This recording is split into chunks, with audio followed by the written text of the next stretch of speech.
Welcome back to the videos. Basically, more of an informational video today. I know it's not as exciting as an action-packed workout video, but you know what? Can't always be. So, talking about today, calorie deficits. What is it? Basically, you want to look good, you want to look shredded up for summer. Well, calorie deficit is how you're going to do it. It's important to realize that you can't spot reduce fat, which when I say that means you can't lose fat in just that little area around your stomach. I know we all wish we could because I'm exactly like that. I'll get disgustingly shredded everywhere else, but right there, the love handles forever. So basically, I'm just about to start my cut for coming into the summer for all my Southern Hemisphere people. For my Northern Hemisphere people, well, you guys can start getting this ready for then go into your summer. Basically, calorie deficit is when you're burning more than you're consuming. So your calorie maintenance levels, which can be super easily found out through any online calculator, which will give you a little bit of an estimate on how much, depending on your height, age, weight, on how much you burn just to stay alive. And your deficit will be eating a little bit under that, burning away at the fat so that we can reduce that rather than just staying at our same weight level. Before we get into that, sorry about the Santa looking chair. Not my first preference, but yeah, we always have to make do with it. How are you going to track your calorie deficit?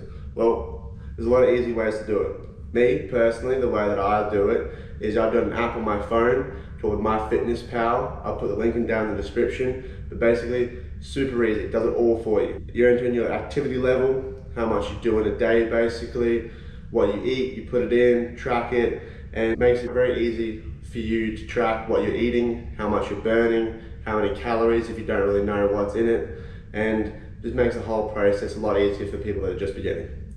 Basically, when you first start your diet, you want to be going just under by about 200 calories for your starting diet. And first of all, what we need to do is talk a little bit about macros. What are they? Macros is shortened for macronutrients, and it basically just means that what a macro is your proteins, your carbohydrates, and your fats. Everything you eat will be made up of these three some way or another. Even if it doesn't contain it, it still has that counting macronutrients aspect to it. Basically, everything that we do has to revolve around that, and each part of those macronutrients does a little different thing for your body. Your carbs are your energy source, your fuel, basically.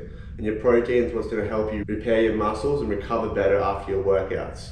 And fats are going to help your cravings and overall body just feeling good about yourself, making sure you feel human during your diet.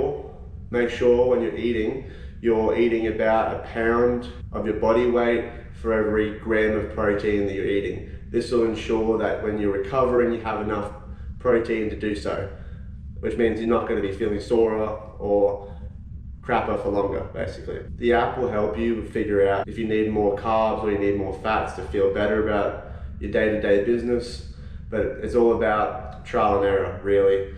I've gone through a couple of different cuts now, and just finding out what works better for you is all just trial and error and figuring it out as you go along. Alright, things to remember though, when going into your diet is, in fitness, you're never going to see the results as fast as you want them. Everyone wants to go to the gym once or twice a week, do their own thing, drink, party, eat what they want, and have that perfect washboard abs. But if you're still here and you're still thinking that's the case, I'm really sorry to burst your bubble, but it's just not going to happen. Basically, when you're looking for a cut, if you're around that 20% body fat mark, and if you don't really know what I'm talking about, it's really easy to Google and look up kind of examples of such. But if you're at that point, then you're still looking for a decent amount of couple of weeks to cut before you start to see really much difference. And when you're lower, say around 15% or lower body fat, it's going to be even harder for you guys because you have much fat to lose. So you're in for that long grind out. But also make sure that you're weighing yourself every day throughout the week and take your average of that, because no matter what you do from day to day, your weight will fluctuate between 1 to 3 kilos or it'll be different in pounds. But the reason why I also tell you to weigh yourself every day and take the average of it is when you have that fluctuation, you might not realize what you're actually losing weight, or you might be putting on muscle because your body's not used to lifting weights or doing certain exercises that you're doing throughout your cut. So make sure you take photos throughout your dieting process so that you can see those little wins, those little improvements, those minor differences, so that you don't get discouraged. And as someone that has been discouraged previously, looking at themselves in the mirror from week to week and wondering why I still have this little bit of fat, around my love handle area, but not noticing that my legs and my upper arms and my back was really starting to get defined. So it's really easy to get discouraged, but make sure you keep at it and just look for those little wins. Look for those little bits of difference, those extra little bit of definition, that extra vein that's just popped up somewhere, rather than just kind of keeping a real tunnel focus on one area of your body that you might be really kind of self-conscious about. Make sure it's important to look at the grand picture and fall in love with the process. That's what's going to make the whole dieting and also everything you do in fitness that much better, that much more beneficial, and I reckon a lot more healthy mentally and emotionally for you.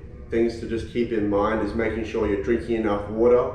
Always stay hydrated, or you're not going to be able to perform the way that you need to when you're in your gym workouts, your sessions, and also just going day to day. Also, sleeping well. I know for everyone like myself, it's super easy to stay up too late, binge watching YouTube and TikTok and everything you want to be doing, or staying up late working on projects, but making sure you're getting enough rest time and sleep is super important to making sure that during this process you still feel human. Because it's very easy to get worn down and get sick, and at these kind of times that's not what we want. Within your macros and your macronutrients and your calories, try and pack in as much vegetables as you can. This is going to help with your fiber intake, which is going to help with your metabolism. It's going to help you feel and be healthier, and it's also going to help keep on muscle mass. And the more muscle mass you have, the easier it's going to be for you to straight down. Try and avoid processed foods. Try and stick to whole foods, natural foods.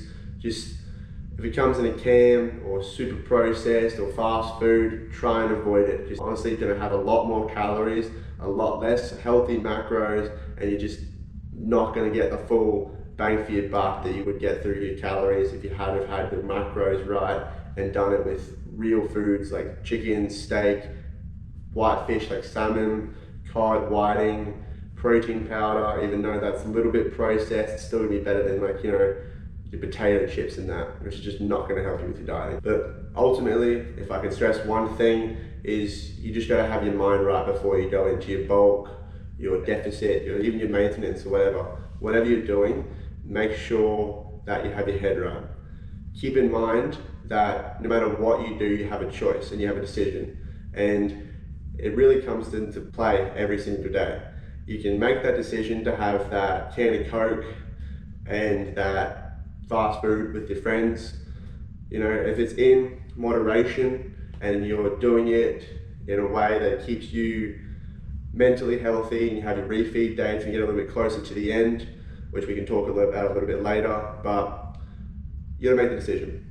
If you want those perfect washboard abs, you want to get really fit and shredded down for summer, and you can't be going out every weekend, hopping on the piss with your mates, eating too much junk food, not getting enough sleep, not drinking enough water. You have to make the decisions that are going to be right for your goals and your end result, really. You got to honor the process, is basically what I'm trying to get at. Once again, guys, thank you for tuning in. You can always send me a DM on my Instagram, which the link will be in the description.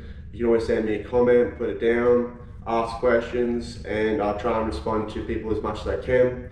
Always put ideas down if you're struggling with something or you want to know a little bit more about something that I haven't gone over yet. We're just starting here, and I want to be able to cover and be able to help you guys as much as possible. So thank you for tuning in if you stayed this long. I hope I've helped a little bit, and catch you next time.